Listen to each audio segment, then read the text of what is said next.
Red meat ইচ্ছামতো খাওয়া যাবে না। ইচ্ছামতো ভোজনে heart, kidney, uric acid, liver ও ডায়াবেটিস রোগীদের সমস্যা হঠাৎ বেড়ে যাবে।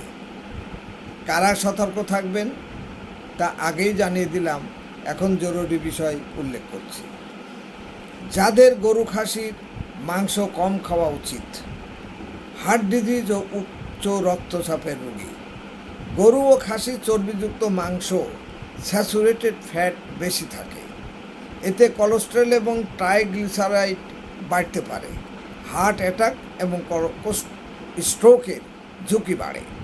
কি করবেন? চর্বি বাদ দিয়ে অল্প পরিমাণে খাবেন। ভুনা কাচ্চির বদলে ঝোল বা সেদ্ধ হলে ভালো হবে।